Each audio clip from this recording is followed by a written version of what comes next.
पहले ताबड़तोड़ एक्शन दिखता है, फिर कुछ दिन नरम पड़ जाते हैं और फिर वापस ताबड़तोड़ एक्शन में आ जाते हैं। कुछ ऐसा ही हाल चल रहा है किरोड़ी लाल मीणा का। लेकिन आखिर ये सारे एक्शन, चाहे पेपर लीक के हो, चाहे एसआई भर्ती के हो, चाहे अब बीज खाद वाले हो, ये सारे एक्शन में कॉमन क्या है? इस सारे एक्शंस में एक समान चीज क्या हो रही है? और ये सारे एक्शन का आखिर मोटिव क्या है? इससे आखिर किस मंजिल पे पहुंचना चाह रहे हैं किरोड़ी लाल मीणा? इस बारे में आज इस वीडियो में हम बात करने वाले हैं कि किरोड़ी का एक्शन बनेगा वरदान या फिर ये है बाबा का बदला। ऐसा मैं क्यों कह रहा हूं, किस लिए कह रहा हूं, ये पूरा बात को समझने के लिए इस वीडियो को आखिर तक देखिएगा, क्योंकि ये आने वाले वक्त में एक बड़े धमाके की दस्तक तो नहीं है, ये आपको इस वीडियो से पता चलने वाला है। और अगर अभी तक आपने संवाद को सब्सक्राइब नहीं किया है तो तुरंत कर लीजिए, क्योंकि राजनीति के जटिल मुद्दों को आसानी से समझाना संवाद का कर्तव्य है और वो लगातार करता रहता है। इसलिए आपके पास हर खबर आए, बेल आइकन को भी दबाइए, सब्सक्राइब भी कीजिए ताकि कोई खबर छूट ना पाए।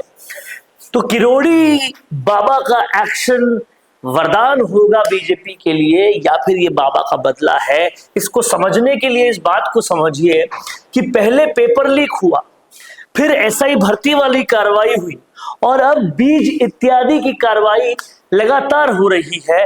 बाबा छापे पे छापे मार रहे हैं। इन तीनों कार्रवाइयों को आप याद करें, अपने दिमाग में रिवाइंड का बटन दबाएं, सोचे समझे तो आपको एक कॉमन क्रोनोलॉजी दिखेगी। उस कॉमन क्रोनोलॉजी से राजनीति का एक बड़ा इशारा सामने आता है। वो इशारा क्या है, इस वीडियो में हम आपको बता रहे हैं। समझिए वो क्या करते हैं। सबसे पहले आवाज उठाते हैं, फिर जांच करते हैं, फिर सबूत दे देते हैं या छापा मारते हैं, पर कभी भी कोई भी कार्रवाई नहीं होती। चलिए पहले का माना, क्योंकि आप पेपर लीक या एसआई भर्ती पर एक्शन लेने के लिए आपके पास पावर नहीं थी, आप होम मिनिस्टर नहीं थे, इसलिए आप ये कह देते थे कि सरकार करेगी।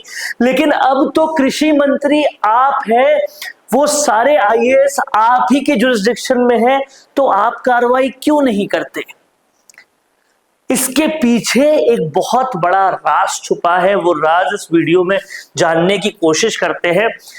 जब कार्रवाई नहीं होती तो उसका आरोप चाहे किरोड़ी लाल मीणा डायरेक्टली नहीं लगाए, लेकिन कहीं ना कहीं मीडिया वालों को कह दिया जाता है मुख्यमंत्री से पूछिए, सरकार करेगी। और सीधा सीधा वो आरोप सरकार पे आता है कि देखिए मुसीबत है, सबूत है, फिर भी कार्रवाई नहीं हो रही क्योंकि सरकार नहीं कर रही। सबूत देते हैं किरोड़ी लाल मीणा, छापा मारते हैं किरोड़ी लाल मीणा, और कार्रवाई नहीं होने का दंश सरकार पर जाता है। यही पेपर लीक में हुआ, यही एसआई भर्ती में हुआ। बहुत सारे सबूत दिए गए और बार बार ये एस्टैब्लिश को करने की कोशिश की गई कि सबूत है, पर फिर भी सरकार कार्रवाई नहीं कर रही। और यही क्रोनोलॉजी बीज इत्यादि पर भी लागू हो रही है। जो कृषि विभाग में लगातार छापे मार रहे हैं उस पर भी लागू हो रही है कि सरकार कोई कार्रवाई नहीं कर रही। अब समझिए आगे का खेल। क्या ये किसी दूर की बड़ी चाल के कुछ रणनीति के हिस्से तो नहीं है? ये मैं क्यों कह रहा हूं, इसको बहुत गहराई से समझने के लिए सरकार जब बनी थी उसकी शुरुआत पर जाना होगा। जब समर्थकों के दिल में इच्छा थी, यकीन था शायद कि किरोड़ी लाल मीणा ही सीएम बनेंगे, और सीएम की जहां पे घोषणा हो रही थी वहां वो पूरे स्फूर्ति से, पूरे चुस्ती से लगे हुए थे कि कब ये घोषणा हो और कब हम जयकारे लगाएं।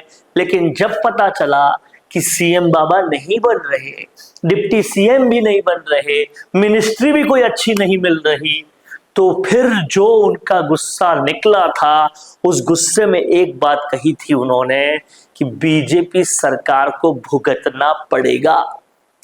और उसके बाद बाबा के और डिमोटिवेशंस हुए, वो अपनी सीटें नहीं जिता पाए, जिन सीटों का वादा किया था वो नहीं जिता पाए, और फिर कहीं ना कहीं सरकार और बाबा की स्थिति जो है वो अपोजिट हो गई, और कहीं ना कहीं बहुत ज्यादा डिमोटिवेशन समर्थकों को मिला।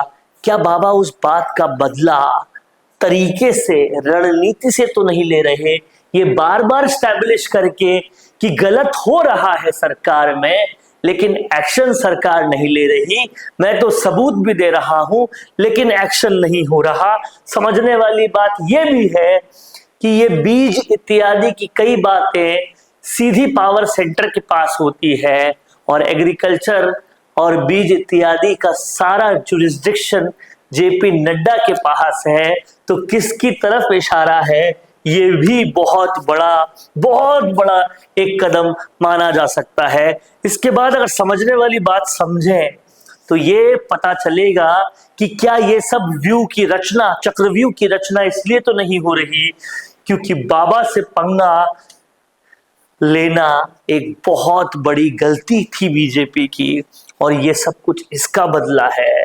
या फिर अनुभव वाला व्यक्ति जब बदला लेता है तो वो भी तरीके से लेता है। क्या लगता है आपको इन सारे मामलों में आप भी कोई सिमिलैरिटी देख पा रहे हैं या समझ पा रहे हैं कि एक बार दो बार कोई चीज हो सकती है, बार बार क्यों एक जैसी चीजें होंगी? क्या इसके पीछे कोई बड़ी राजनीतिक चाल है? आपको क्या लगता है? लिख डालिए कमेंट बॉक्स में। देखते रहिए संवाद, क्योंकि ये संवाद है भारत का, भारत के लिए। नमस्कार। अगर आप बनना चाहते हैं पॉलिटिशियन, लेकिन पब्लिक स्पीकिंग और अपने विचारों को व्यक्त करना चुनौती लगता है, या कैमरे और पब्लिक के सामने किसी तरह से बोल पाए इसमें मुश्किल होती है, तो मिशी मीडिया सॉल्यूशंस लेकर आया है पॉलिटिकल कंसल्टेंसी कैंपेन, जिसमें वरिष्ठ जर्नलिस्ट और पॉलिटिकल एनालिस्ट की एक्सपीरियंस्ड टीम आपको मदद करेगी, जिससे आपकी आवाज और भी बुलंद हो जाएगी।